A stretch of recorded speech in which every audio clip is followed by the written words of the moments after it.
Change करने की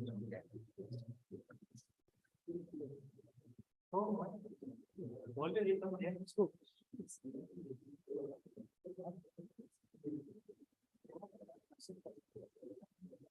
everybody will speak from yes.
Right.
My esteemed sister and brother judges, Dr. Biren Sraf, Advocate General of Maharashtra, Shri Sangram Desai, Vice Chairman, Bar Council of Maharashtra and Goa, Shri Nitin Thakkar, President, Bombay Bar Association, Shri Nitin Gangal, Vice President, Advocates Association of Western India, Shri Nilesh Modi, Honorary Secretary, Bombay Incorporated Law Society, learned senior advocates and other members of the bar, bereaved members of the Shah family, members of registry and staff.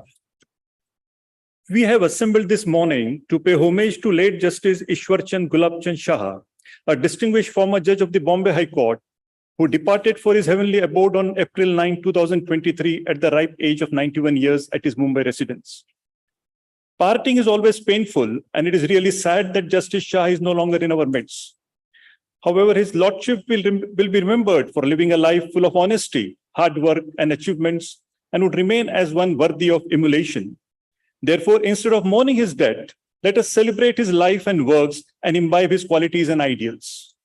Justice Ishwarchand Gulabchand Shah was born on September 19, 1932 in a very respectable Kachi Dasa Oswal Jain family in Dhule. His lordship's father, Gulabchand Bhavanji, had various businesses in food grain trading, timber, oil mill, ginning press, superstore, and agriculture, growing award-winning grapes in the state.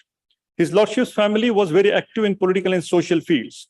His lordship's father, mother, brother, and he too had served as municipal councillors, president for several years. After completing the higher secondary education from JR City High School, Dhule, his lordship graduated in arts from Wilson College, Mumbai. His lordship's ambition was to become a doctor, but he lost his medical admission by 2 marks, but that turned out to be a blessing for the legal institution. His lordship obtained his bachelor's degree in law from ILS Law College. In the year 1954, his lordship got enrolled as a district pleader, and in 1962, his lordship was enrolled as an advocate at the Bombay High Court under the Advocates Act. His lordship initially joined the chamber of late Babasaheb Kotwal, a highly respected lawyer in Maharashtra. Before joining the judicial service, his lordship had practiced on both civil and criminal sides and conducted various trials in the district court at Dhule. Thereafter, at the Bombay High Court, his lordship practiced on the appellate side and appeared in several civil appeals. His lordship had an expertise in the motor accident claim matters and election petitions. In 1975, his lordship Justice Shah joined the district judiciary as an assistant judge and additional session judge at Aurangabad. In 1977, his lordship was promoted as a district and session judge. During a span of 12 years as a district and session judge, his lordship had served in various parts of Maharashtra like Nanded, Beed, Jalna, Amravati, Nagpur, and Nasik. It was during his lordship's tenure as a district judge that the new district and sessions court were established in Jalna and Beed districts. Eventually, after serving the district judiciary for around 14 years, Justice Shah was elevated as an additional judge of the Bombay High Court on May 24, 1989, and was confirmed as a permanent judge on April 26, 1990. His lordship debuted the office as the judge of the Bombay High Court on September 19, 1994. His lordship was a very distinguished judge of this court who earned respect both from the bar as well as the bench. During his tenure as a judge of this court, his lordship had delivered several noteworthy judgments on various important law points concerning criminal as well as civil laws.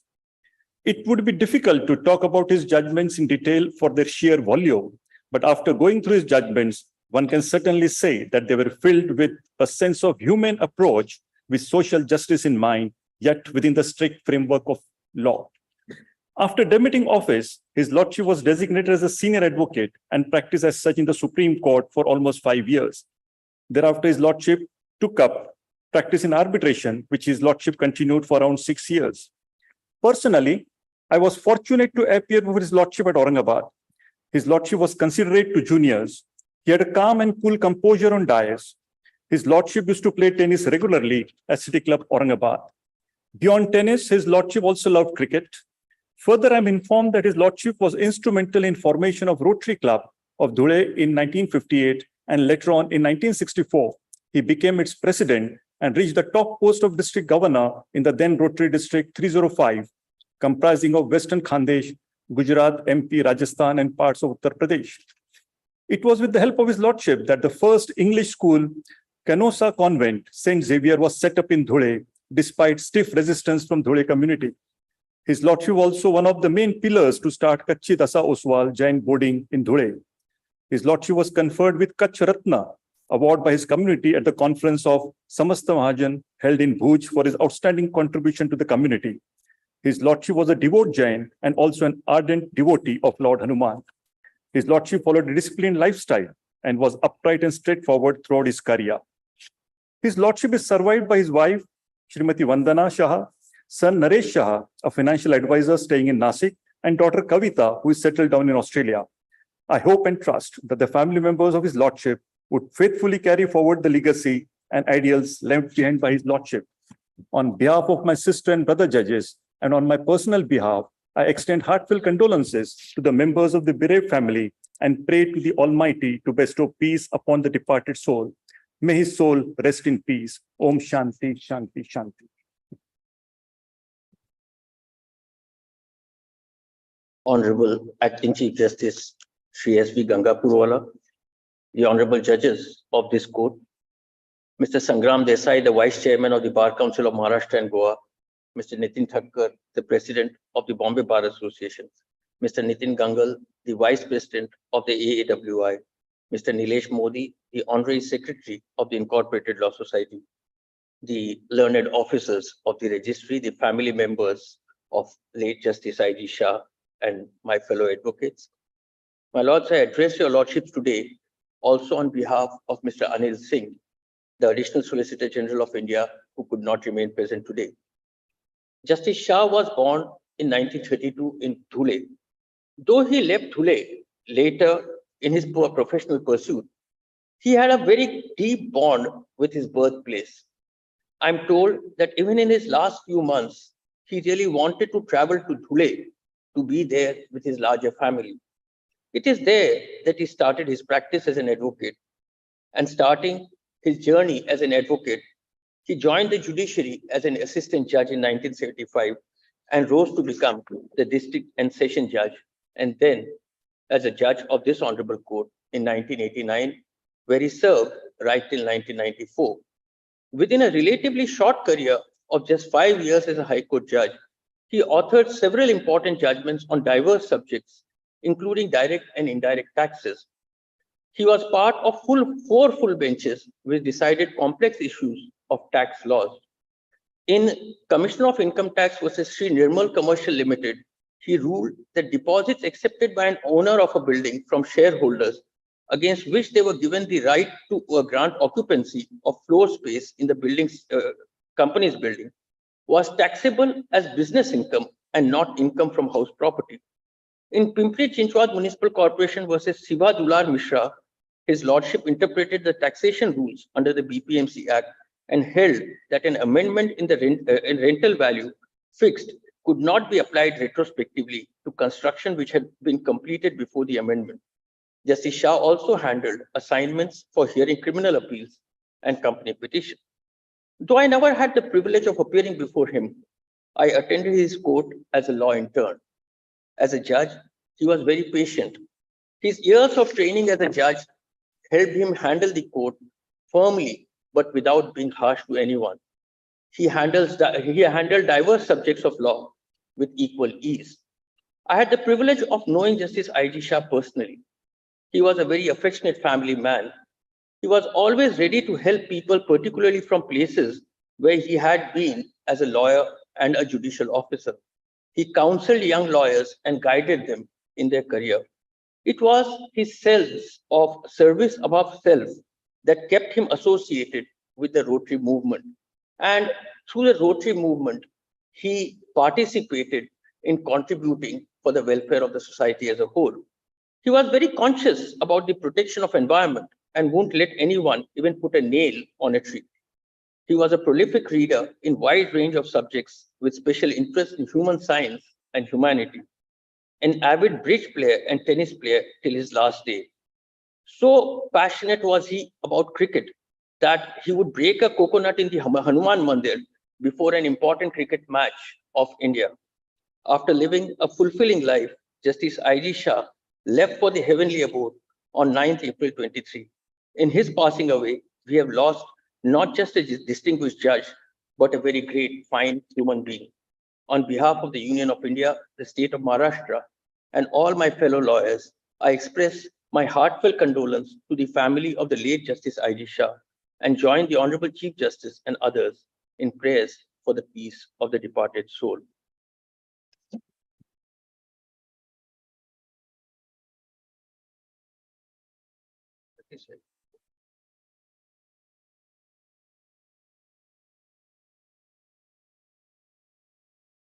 My Lord, the Acting Chief Justice, Shri S.V. Gangapurwala, and other honorable judges of this honorable court, Dr. Birendra Saraf, Advocate General of Maharashtra, Mr. Nitin Gangal, Vice President, Advocate Association of Western India, Mr. Nilesh Modi, Secretary, Bombay Incorporated Law Society, the senior advocates, and other colleagues at the bar, family members of Justice I.G. Shah, the Registrar General, and other members of the High Court administration, ladies and gentlemen.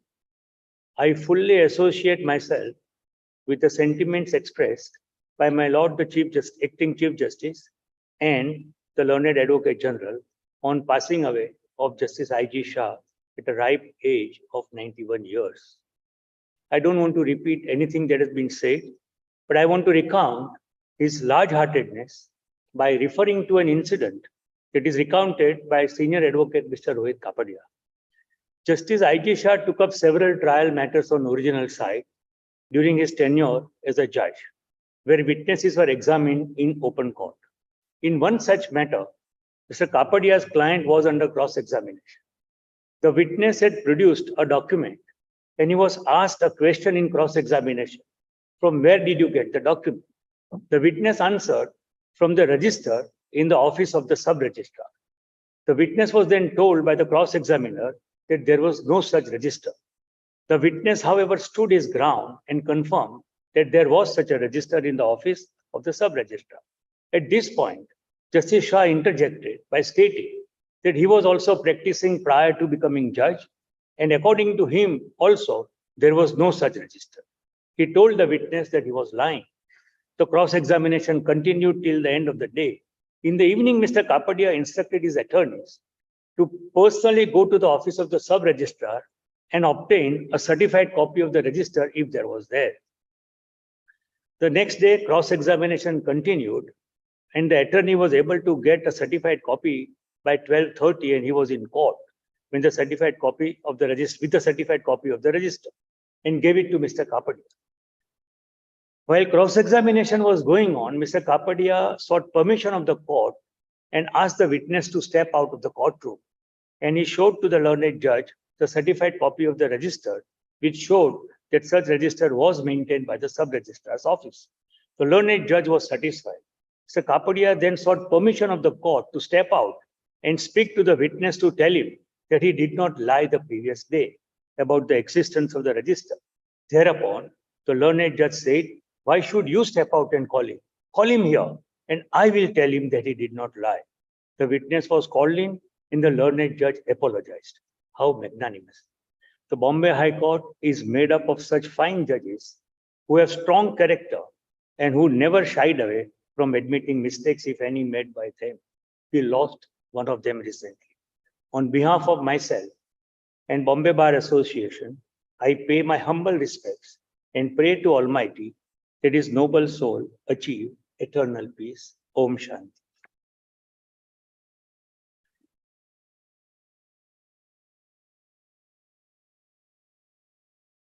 Honorable Acting Chief Justice Shri S.V. Gangapurwala, other honorable judges of Bombay High Court, Dr. Birendra Saraf, Advocate General of Maharashtra, Shri Nitin Thakkar, President of Bombay Bar Association, Shri Nilesh Modi, Secretary of Bombay Incorporated Law Society, and members of the bar. We have assembled here to pay reverence to late Shri Justice Ishwarchand Gulabchand Shah, former judge of Bombay High Court, who left for heavenly abode on 9th April 2023. I echo the sentiments expressed by my prior speakers.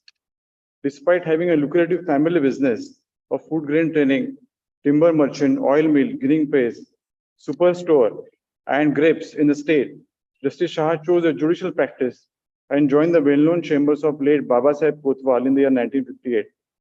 He predominantly practiced in the field of criminal and civil law and matters pertaining to accident claims and election petitions. He was appointed as Assistant District and Session Judge from the bar in the year 1975. He was appointed as additional judge of Bombay High Court in the year 1989 and as a permanent judge in the year 1990. He retired from the bench on 19 September 1994. He thereafter practiced in Supreme Court for about 5 years as a senior advocate and thereafter did his chamber practice in the arbitration. In his personal life too, he was very active. Till late, I am told he used to play bridge and lawn tennis. His father, Gulabchand, was a municipal councillor for 20 years. Mother Srimati Jayavanti Bain for about 15 years, and he himself for 20 years. Justice Shah, his father and mother were presidents of Dhule Municipal Council. He was a governor of Rotary Club, which encompassed entire Gujarat, Rajasthan, Madhya Pradesh, and parts of UP. He was awarded the Kutch Ratna by his community at a conference of Samasta Mahajan held in Bhuj. He was a devout Jain, an ardent follower of Lord Hanuman. He led a very disciplined lifestyle routine with regular exercises. Justice Shah's grandson Harshavardhan and granddaughter Nidhi have studied law, and Nidhi practices law in family court, Nasik. On behalf of myself and AWI, I express my profound grief, the deep condolences to the family members of late Shri I.G. Shah and his illustrious chamber. Bhavapurna Shraddhanjali.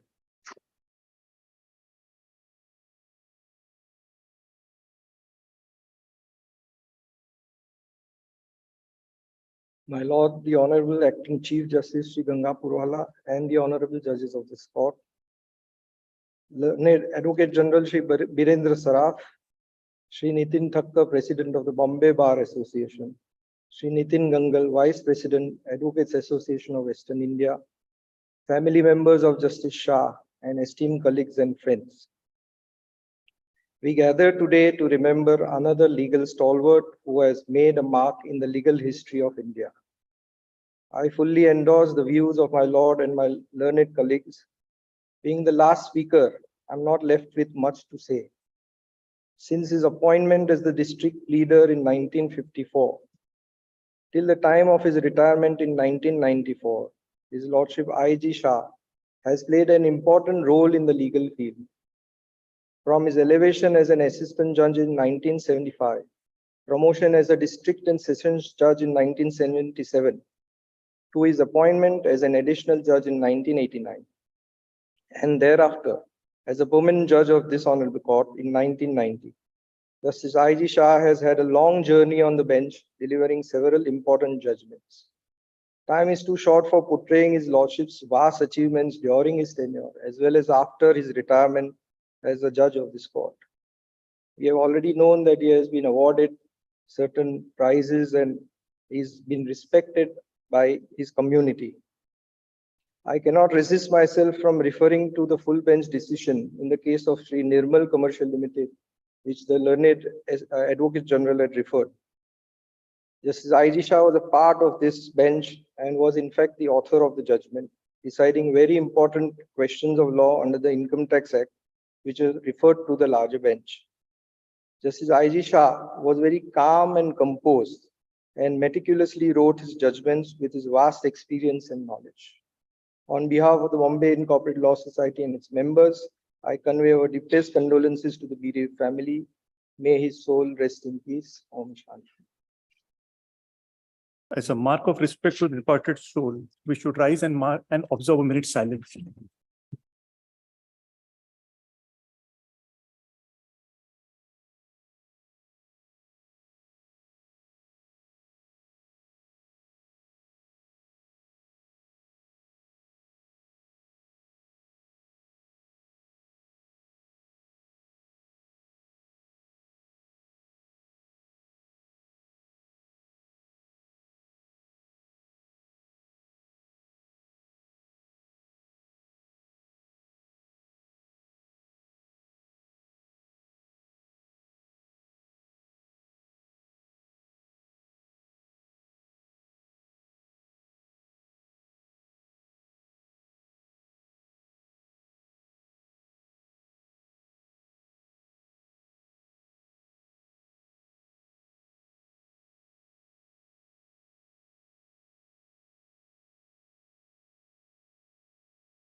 Court proceedings will commence as per schedule.